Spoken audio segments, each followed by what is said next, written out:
हमारा एक क्वेश्चन है कि जब स्टॉक के अंदर सब सही होगा तब हम वो स्टॉक को बाय करेंगे। तो देखो, जब स्टॉक के अंदर सब सही होगा तो आपको वो जो भाव पे मिलेगा वो भाव हो सकता है आपको वहां पे लेने के लिए एक जो है वो एक सही कंफर्टेबल प्लेस ना हो। इसीलिए मैं आपको बोलता हूँ कि आपको द रेट ऑफ चेंज का जो कॉन्सेप्ट है उसके ऊपर आपको बिलीव करना है और उसके ऊपर आपको जो है वो स्टॉक्स को सिलेक्ट करना है। एक जो कंपनी अच्छी थी और बहुत अच्छा काम कर रही है, वो हो सकता है आगे आने वाले टाइम में अच्छा काम ना करे। और एक जो कंपनी खराब काम कर रही थी और खराब काम कर रही थी पिछले कई सालों से, हो सकता है वो अभी खराब काम करते करते अभी एक अच्छे फेज में आना स्टार्ट करे। तो मैं आपको एक चीज बोलना चाह रहा हूँ यहाँ पे कि आप कंपनीज को जब ट्रैक करते हो तो उसके रेट ऑफ चेंज को देखो।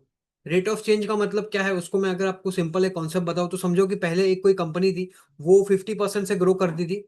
फिर ये कंपनी 60% से ग्रो करना स्टार्ट करती है, फिर 70% से ग्रो करती है। फिर अभी क्या होता है, ये कंपनी जो है वो 70% से फिर से 50% पे जाना स्टार्ट करती है, फिर 30% पे ग्रो करना स्टार्ट करती है।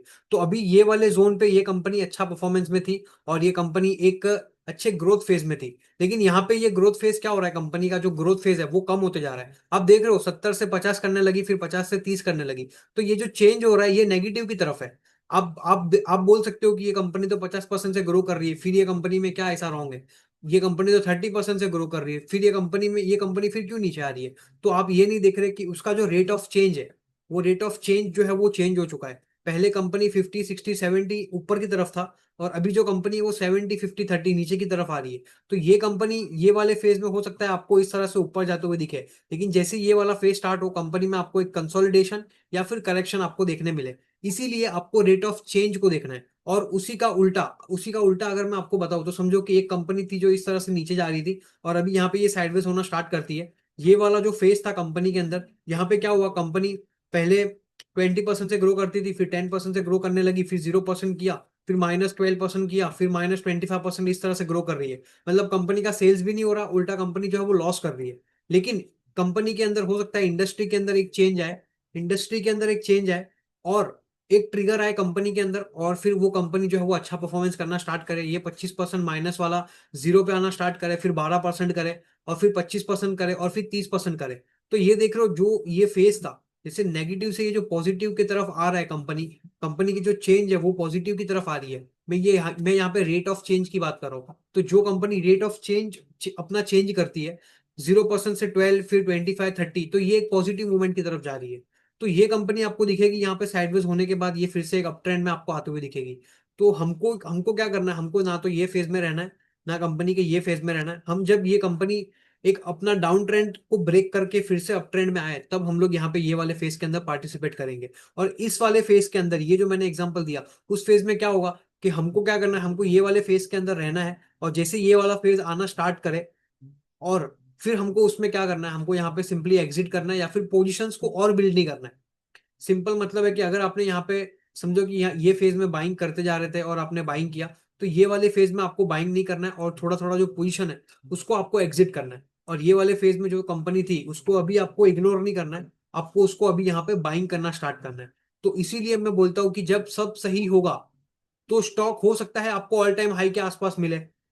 मैं यहाँ पे ये नहीं बोल रहा कि ऑल टाइम हाई के आसपास है तो फिर आपको स्टॉक नहीं लेना है।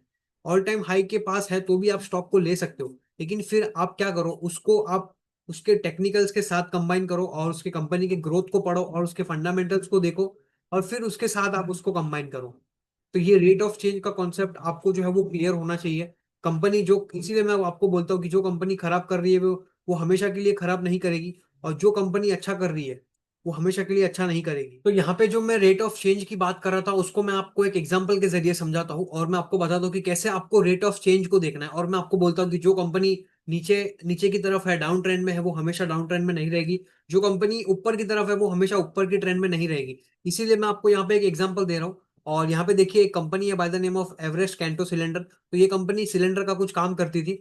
और उसके कंपनी के अंदर क्या हुआ, ये जो फेज देख रहे हो 2020 के पहले का, ये कंपनी के अंदर कौन सा फेज स्टार्ट था, एक डाउन ट्रेंड थी। तो हमको पता है कि ये वाले ट्रेंड के अंदर हमको नहीं रहना है। क्यों? क्योंकि स्टॉक जो है वो अपने वीकली मूविंग एवरेज के नीचे ट्रेंड। तो अभी यहाँ पे आप देखोगे कि स्टॉक यहाँ पे जो 2021 के पहले स्टॉक एक साइडवेज ट्रेंड के अंदर था, फिर स्टॉक ने 40 वीकली मूविंग एवरेज के ऊपर क्लोज देना स्टार्ट किया और कंसोलिडेशन करना स्टार्ट किया। और 2020 में ऐसा क्या हुआ और उसके बाद ऐसा क्या हुआ, कंपनी जो है वो आपको ₹20 से सीधा आपको जो कंपनी है वो अप्रोक्स आपको देखिए कौन से भाव पे आपको मिल रही है। तो ₹20 का जो स्टॉक है वो आप देखोगे तो वो 200-300 रुपीज तक गया। तो ऐसा क्या कंपनी के अंदर चेंज हुआ 2020 के बाद? तो यहाँ पे मैंने क्या किया, यहाँ पे इसका प्रॉफिट एंड लॉस स्टेटमेंट को ले लिया है और यहाँ पे आप देखो तो सिंपली 2020 के पहले कंपनी की सेल्स ग्रोथ देखोगे तो यहाँ पे कुछ इतना अच्छा सेल्स ग्रोथ था नहीं। देखो 19 के अंदर 18, 19, 20 -4, 30 और 8।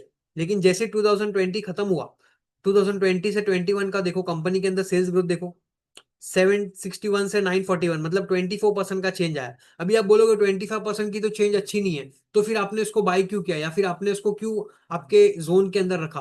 तो उसका सिंपल लॉजिक ये था कि कंपनी का जो आप देख रहे हो रेट ऑफ चेंज 8% करने वाली कंपनी 25% कर रही है और उसका 12% का मार्जिन 18% पे जा रहा है। तो जब मार्जिन में एक्सपांशन आएगा, सेल्स ग्रोथ के अंदर एक्सपांशन आएगी, तो उसका जो बिहेवियर है वो आपको उसके स्टॉक के चार्ट के अंदर दिखेगा। तो 2020 के बाद देखो 761, फिर 949, फिर 1700, देख रहे हो 24%, 8% और 78%। इस तरह से कंपनी ने अपना जो ग्रोथ है वो कंटिन्यू किया और उसी के साथ साथ कंपनी का मार्जिन देखोगे तो 12% से कंपनी का मार्जिन जो है वो 24% पे गया।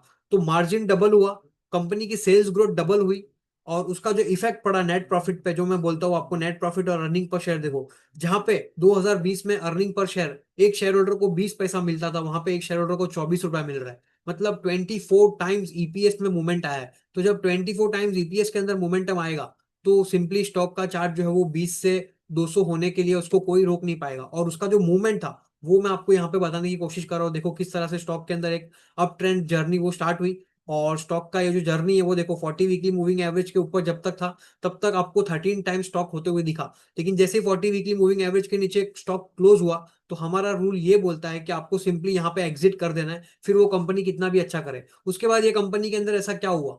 तो उसका सिंपल रीजन देखो, जो कंपनी इतना अच्छा काम करती थी, 12, 18, 24% का मार्जिन कमाती थी और इतना अच्छा सेल्स करती थी, वही सेम कंपनी अभी 24% माइनस, -4%, -20%। तो देखो यहाँ पे नेगेटिव जा रहा है, सेल्स ग्रोथ नेगेटिव की तरफ जा रही है और मार्जिन देखोगे तो 24% का मार्जिन 12% पे आ चुका है। तो उसका रीजन क्या हुआ? ये स्टॉक नीचे आ गया। सिंपल सेल्स ग्रोथ का ट्रेंड, रेट ऑफ चेंज, यहां से यहां आने के लिए रेट ऑफ चेंज था। कंपनी ये वाला जो जोन था, यहाँ पे इस फेज से इस फेज में आने के लिए रेट ऑफ चेंज देखो आप। यहाँ पे ऑपरेटिंग प्रॉफिट मार्जिन देखो, ईपीएस का ट्रेंड देखो किस तरफ ऊपर की तरफ जा रहा है। रेट ऑफ चेंज एक्सपांड हुआ। यहाँ पे ये से ये वाला जो फेज आया, यहाँ पे देखो 1600 का सेल्स 1200 पे आया और 24% का मार्जिन 13% पे आया।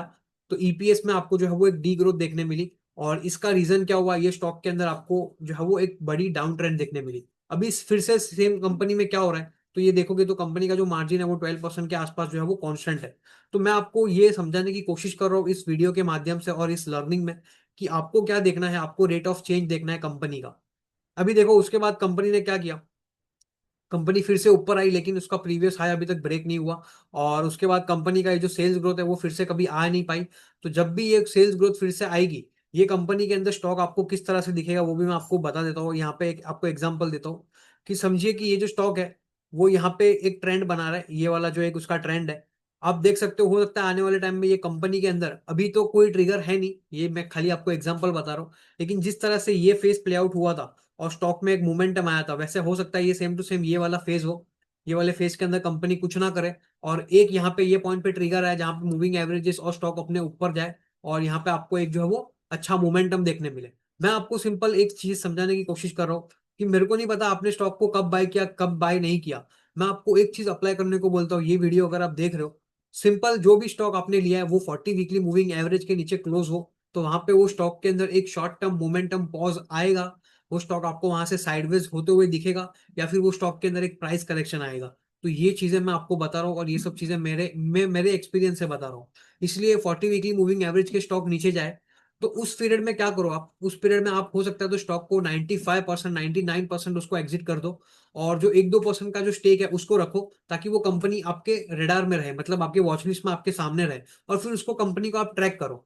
तो ये चीजें आप करते रहो और रेट ऑफ चेंज जो है उसको आप फॉलो करो। रेट ऑफ चेंज को आप फॉलो करोगे तो आपको पता चलेगा कि ये एक कंपनी के अंदर सब अच्छा है फिर भी स्टॉक क्यों नीचे जा रहा है। तो वहां पे हो सकता है कंपनी का जो रेट ऑफ चेंज है वो नेगेटिव की तरफ जा रहा है। एक कंपनी 50 से अभी 40 कर रही है फिर 30 कर रही है तो उसका स्टॉक नीचे जाएगा। लेकिन जो कंपनी पहले 15% करती थी, 12% कर रही है, वो अभी 16 कर रही है, फिर 18 कर रही है, फिर 20 कर रही है, तो ये वाला स्टॉक ऊपर जाएगा। लेकिन आप बोलोगे कि फिर कंपनी ये वाली नीचे क्यों जा रही है, क्योंकि रेट ऑफ चेंज देखो नेगेटिव की तरफ है, यहाँ पे रेट ऑफ चेंज देखो पॉजिटिव की तरफ है। तो इस तरह से आपको कंपनी के स्टॉक के चार्ट्स और उसके फंडामेंटल्स दोनों को कंबाइन करना है, और फिर आपको स्टॉक्स के जो अच्छा पोर्टफोलियो है उस पोर्टफोलियो को आपको बिल्ड करना है, और फिर आपको उसको राइड करना है। और राइड कब तक करना है, जब तक वो जो ट्रेंड है वो बैंड ना हो जाए, मतलब जब तक मूविंग एवरेज जो है वो नीचे ना आ जाए, या फिर स्टॉक उस मूविंग एवरेज के नीचे ना आ जाए। इसीलिए आपको 40 वीकली मूविंग एवरेज आपको अप्लाई करना है। इसको आपको अप्लाई करने के साथ साथ उसको स्टॉक के जो चार्ट है उसको देखना है, और उसके जो फंडामेंटल्स है उसको देखना है। तो फंडामेंटल्स के अंदर ट्रिगर ढूंढना है कौन सी कंपनी को बाई करना है उसके लिए, और टेक्निकल को हमको कंबाइन करना है कि कहाँ पे बाई करना है, क्योंकि हमको तो नहीं पता है कि कौन से प्राइस पे बाई करना है। तो सिंपली जब मोमेंटम आ जाए, जब प्राइस में एक मोमेंटम फेज स्टार्ट हो, तो वो फेज में हम एंट्री करेंगे, और जब मोमेंटम फेज खत्म हो तो हम वो स्टॉक से फिर बाहर हो जाएंगे। सिंपल लॉजिक है ये स्टॉक को इस तरह से देखने का। तो अगर ये वीडियो आपको अच्छा लगे, कंटेंट अच्छा लगे, तो इसको लाइक करिए, शेयर करिए, और हमारा जो यूट्यूब चैनल है उसको आप जो है वो सब्सक्राइब करिए, और आपके फ्रेंड्स और फैमिलीज के साथ शेयर करिए। अगर आपको इन डिटेल में भी समझना है कि कैसे कंपनीज को पिक करना है, कैसे फंडामेंटल देखना है, कैसे टेक्निकल देखना है, कब स्टॉक को बाय करना है, कितना बाय करना है, कब बाय नहीं करना है, कब पोजीशन को एग्जिट करना है, तो ये सब चीजें हम लोग ने और भी इन डिटेल में हमारा जो स्टॉक मार्केट के मेंटरशिप प्रोग्राम है उपनिषद की, उसके अंदर हम लोग ने इन डिटेल में डिस्कशन किया हुआ है।